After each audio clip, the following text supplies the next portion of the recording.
Muy buenos días. Empezamos esta semana con esta charla y yo últimamente, yo creo que está muy bien esto, me estoy replanteando constantemente lo que hago, por qué lo hago, intentando encontrarle más sentido.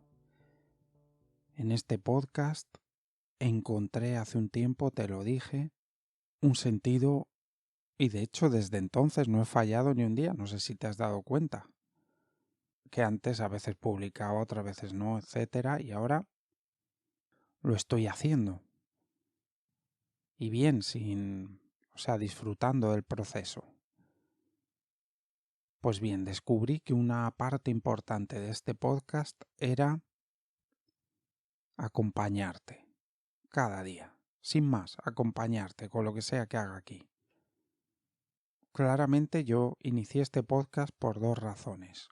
Una, porque tenía la llamada a hacer meditación con otras personas. Y dos, para que mi propia meditación se reforzase, para animarme a practicar meditación y retomar. Las dinámicas de la cabeza tardan un tiempo en asentarse, pero cuando se asientan son difíciles de transformar. Pues otra vez lleva otro tiempo para salir de ahí. Cuando yo estaba meditando y dejé de meditar, pensé que iba a ser muy fácil volver a meditar y que no iba a perder, digamos, no sé, capacidad. Hay algo que no se te va, pero sí, hay algo que se va perdiendo. Y cuando vuelves a la práctica, pues donde antes podías estar 2 horas amablemente muy centrado practicando meditación, de repente no puedes estar ni 10 minutos. Es así. Pero el cerebro, como ya sabemos, es un órgano muy maleable. Entonces podemos volver a reforzar viejos surcos, viejas sinapsis, viejas conexiones que ya están y alimentándolas, pues volver a donde estábamos e incluso ir más allá. Yo hice eso. Tenía que ver casi todo conmigo, esa motivación. Y después estaba la motivación contigo. ¿Por qué lo hago? Ya estoy meditando, aunque no como antes, pero sí siento que estoy volviendo. Y me empecé a plantear, bueno, ¿y por ti por qué lo hago? Lo primero, acompañarte. Y lo segundo, que es donde estoy, es por compartir un método. Creo sobre todo que a lo que te ha animado ha sido a practicar. Ese ha sido, digamos, el hilo conductor que más he utilizado, animarte a la práctica. Incluso aunque no practiques lo que haces aquí, o sea, yo me alegro de que haya gente que a lo mejor ha dejado este podcast y se ha ido a practicar otros, pero aquí ha adquirido apoyándose con estos audios, ha adquirido esa necesidad. Me alegro. Pero ahora me estoy planteando, desde hace tiempo, por ejemplo, el otro día te dije que quería hacerlo más espontáneo, las prácticas y tal, que a ver si lo notabas. La verdad es que todavía no siento yo que esté haciendo las prácticas más espontáneas, pero bueno, surgirá. La cuestión es que sí me gustaría centrarme en algo y en ese algo profundizar. Entonces, en los últimos tiempos te estoy metiendo mucho eso que llamé la respiración espontánea o la observación del cuerpo y ver cómo el cuerpo respira. ¿Cuál es el problema con esto? Pues lo increíble es que dentro de la meditación también hay gente discutiendo de una tendencia u otra. Para hacértelo muy rápido, una escuela bastante amplia, en la meditación vipassana, por ejemplo, cree que la meditación se divide en dos fases: concentración, que llaman samatha, y meditación en sí, que es vipassana. La respiración se puede atender en la concentración y de hecho se utiliza mucho, pero es como una muleta que luego hay que soltar. Y hay una cosa que me extraña, si tú y yo estamos ahora aquí sentados y ponemos nuestra atención consciente en este momento, nos damos cuenta de este momento y rápidamente te vas a dar cuenta de que no estás perdida o perdido en algún pensamiento por ahí, con lo cual estás aquí. Si te quedas un momento así, con la atención consciente, nada más, sin concentrarte en nada, van llegando cosas a tu atención. Y es que a mí una de las primeras que llega, aparte de la sensación física, es mi respiración. Es decir, la respiración, claro, está presente siempre. No como un acto de concentración, me concentro en la respiración, pero siempre está presente. Por eso me extraña que parezca como que en la segunda parte hay que dejar a la respiración de lado, cuando está tan sumamente presente.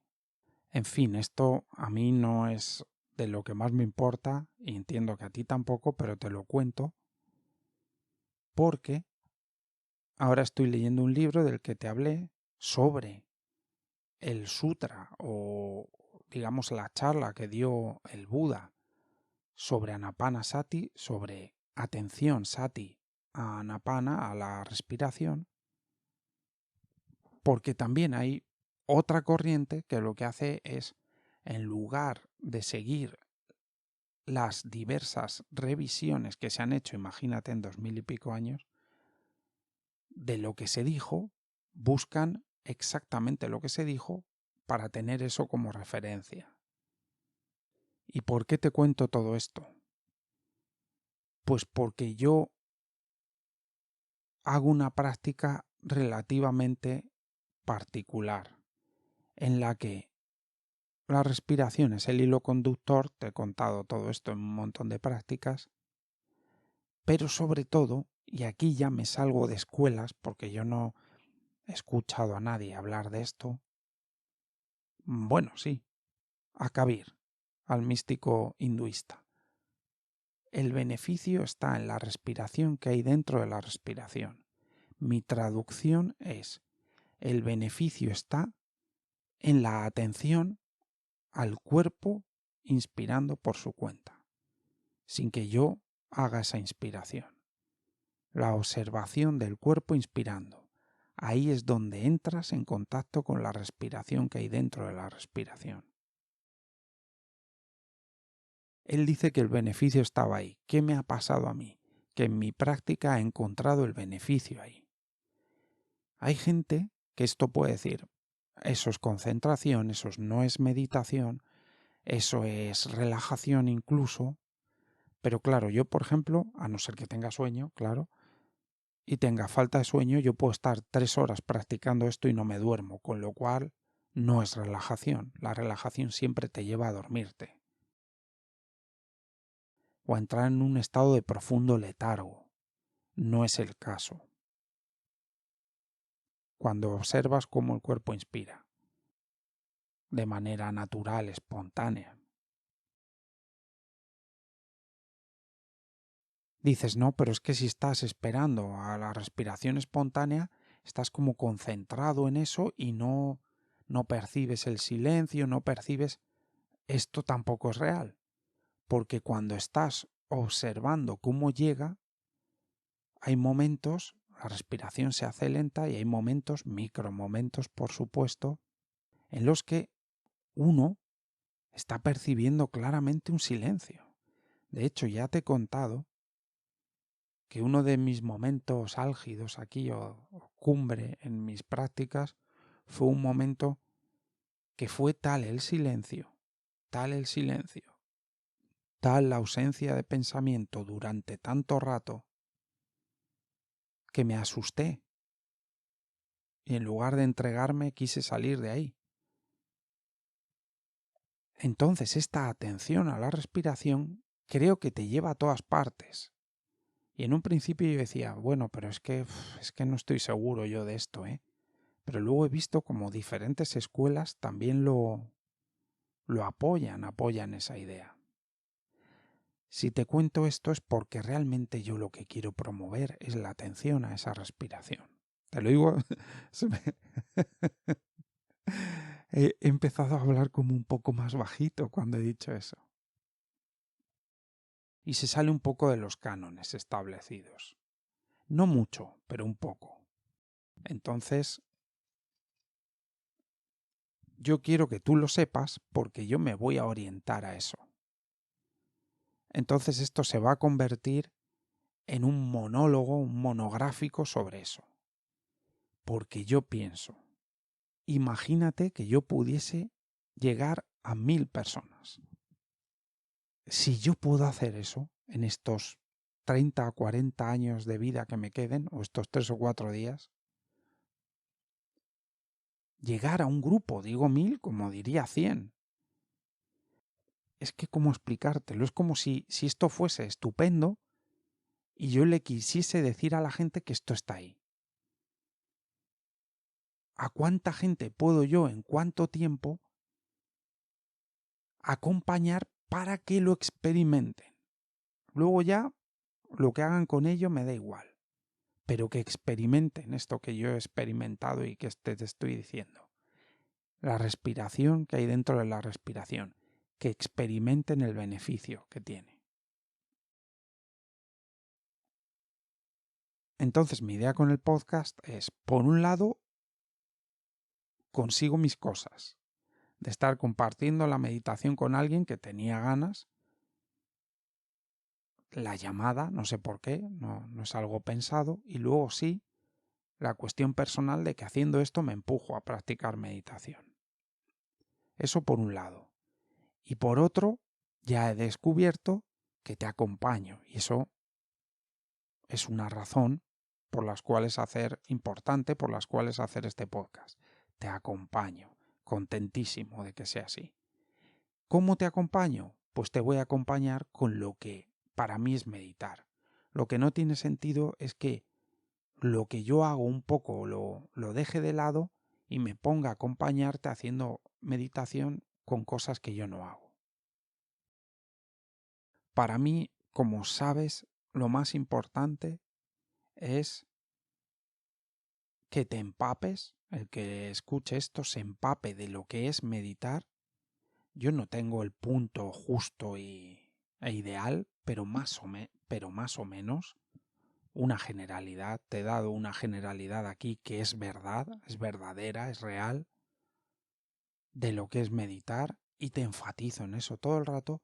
Y por otro lado te animo, estando cada día aquí te animo a practicar. Además nos acompañamos, te acompaño y tú me acompañas a mí, es recíproco el favor.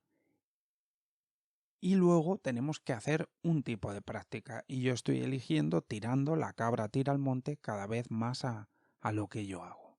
Compartir lo que yo hago. Sin que eso sea el alfa y el omega de la meditación, ni lo más importante ni demás. Ni lo más importante ni nada por el estilo. Es lo que yo hago y lo que a mí me viene bien y tú has de descubrir lo que a ti te viene bien.